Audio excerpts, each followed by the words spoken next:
नमस्कार दोस्तों। क्या डिग्रियां और चालाकी ही किसी इंसान की असली योग्यता तय करती है या फिर इंसानियत का इम्तिहान कुछ और ही होता है?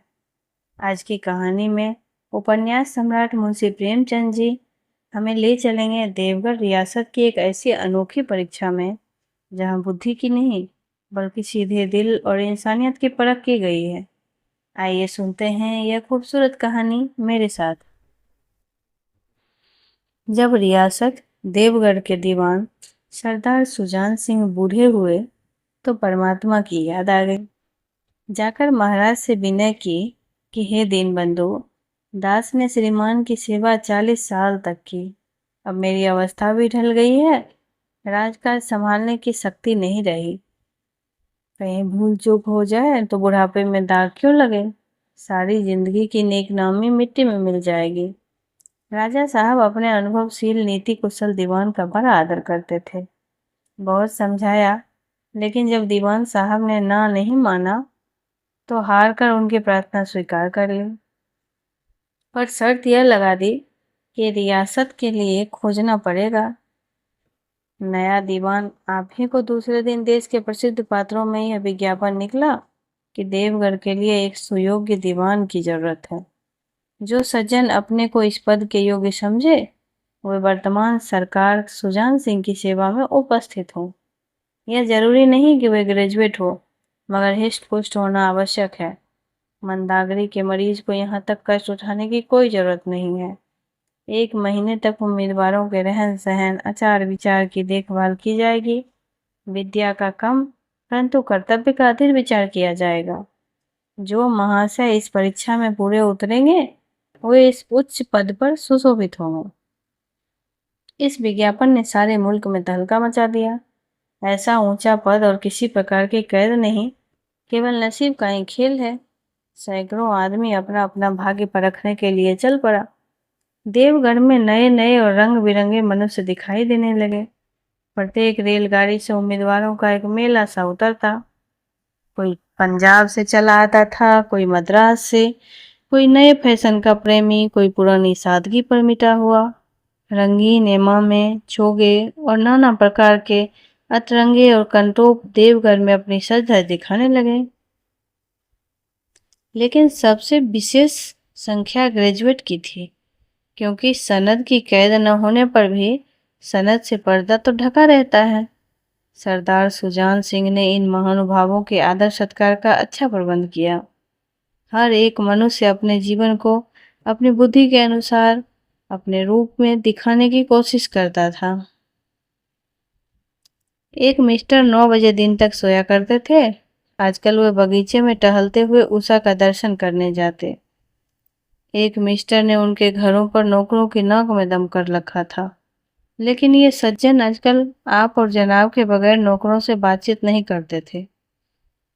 मिस्टर को किताब से घृणा थी, परंतु आजकल वे बड़े बड़े ग्रंथ देखते, पढ़ने में डूबे रहते।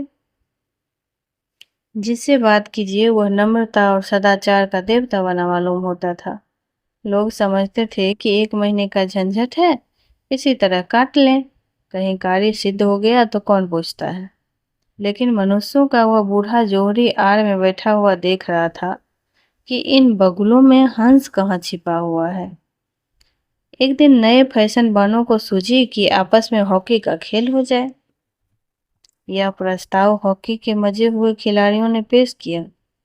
यह भी तो आखिर एक विद्या है, इसे क्यों छिपा कर रखें। संभव है कुछ हाथों की सफाई ही काम आ जाए।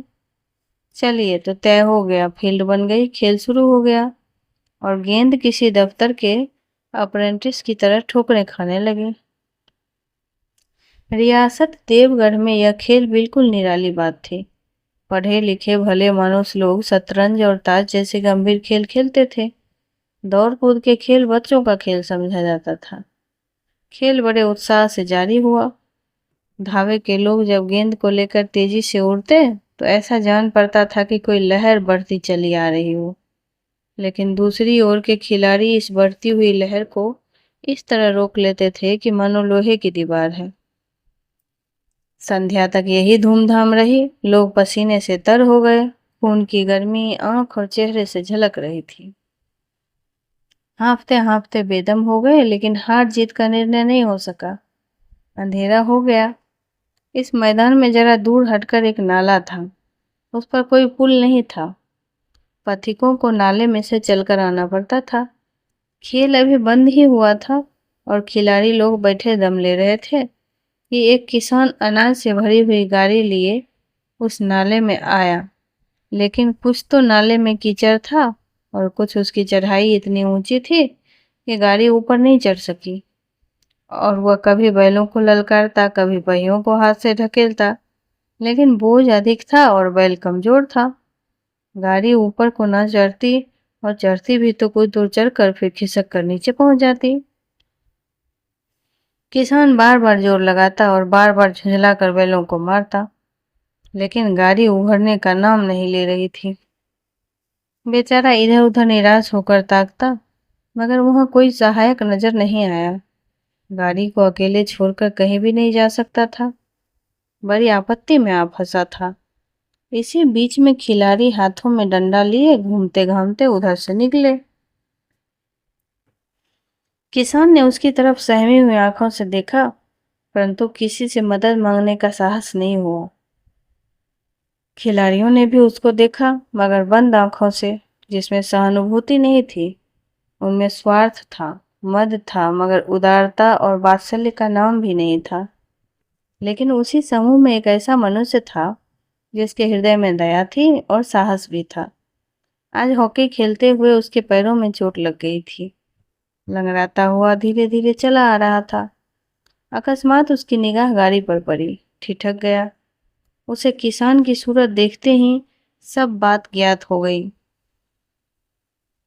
डंडा एक किनारे रख दिया, कोट उतारा और किसान के पास जाकर बोला, मैं तुम्हारी गाड़ी निकाल दूं? किसान ने देखा, एक गठे हुए बदन का लंबा सा आदमी सामने खड़ा है। झुककर बोला, हुजूर, मैं आपसे कैसे कहूँ?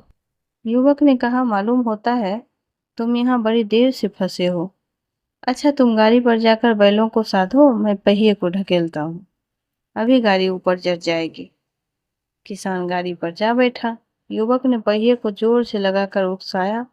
कीचड़ बहुत ज्यादा था, वह घुटने तक जमीन में पड़ गया, लेकिन हिम्मत नहीं हारी। उसने फिर जोर लगाया। उधर किसान ने बैलों को ललकारा। बैलों को सहारा मिला, हिम्मत बंध गई। उन्होंने कंधे झुकाकर एक बार जोर किया तो गाड़ी नाले के ऊपर आ गई। किसान युवक के सामने हाथ जोड़कर खड़ा हो गया, बोला, महाराज, आपने आज मुझे उबार लिया, नहीं तो सारी रात मुझे यहाँ बैठना पड़ता। युवक ने हंसकर कहा, अब मुझे कुछ इनाम देते हो? किसान ने गंभीर भाव से कहा, नारायण चाहेंगे तो दीवानी आपको ही मिलेगी। युवक ने किसान की तरफ गौर से देखा। उसके मन में एक संदेह हुआ, क्या यह सुजान सिंह तो नहीं है? आवाज मिलती जुलती है, चेहरा मोहरा भी वही है। किसान ने भी उसकी ओर तीव्र दृष्टि से देखा, शायद उसके दिल के संदेह को भांप गया। मुस्कुराकर बोला, गहरे पानी में बैठने से ही मोती मिलता है। निदान महीना पूरा हुआ, चुनाव का दिन आ पहुंचा। उम्मीदवार लोग प्रातः काल से ही अपनी किस्मतों का फैसला सुनने के लिए उत्सुक थे। दिन काटना पहाड़ हो गया। प्रत्येक के चेहरे पर आशा और निराशा के रंग आ रहे थे, जा रहे थे। नहीं मालूम आज किसके नसीब जागेंगे। ना जाने किस पर लक्ष्मी की कृपा दृष्टि होगी। शाम का समय था। राजा साहब का दरबार सजाया गया। शहर के रईस और धन धान्य लोग, राज्य के कर्मचारी और दरबारी तथा दीवानी के उम्मीदवारों के समूह एक रंग बिरंगी सज धज बनाए दरबार में आ विराजे। उम्मीदवारों के कलेजे धड़क रहे थे।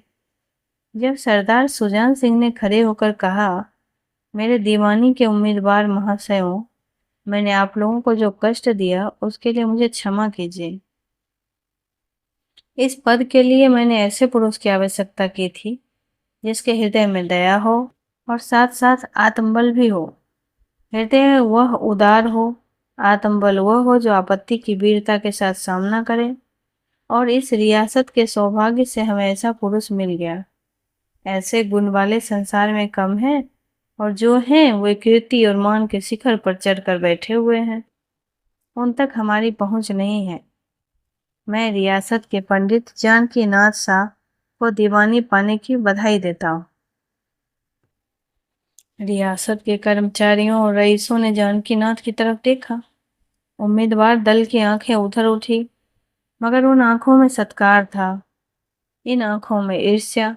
सरदार साहब ने फिर फरमाया, आप लोगों को यह स्वीकार करने में कोई आपत्ति तो नहीं होगी कि जो पुरुष स्वयं जख्मी होकर भी एक गरीब किसान की भरी हुई गाड़ी को दलदल से निकाल कर नाले के ऊपर चढ़ा दे, उसके हृदय में साहस, आत्मबल और उदारता का वास है। ऐसा आदमी गरीबों को कभी नहीं सताएगा। उसका संकल्प दृढ़ है, जो उसके चित्त को स्थिर रखेगा। वह चाहे धोखा खा जाए, परंतु दया और धर्म से कभी नहीं हटेगा। तो दोस्तों, आपको ये कहानी कैसी लगी कमेंट बॉक्स में ज़रूर लिखें।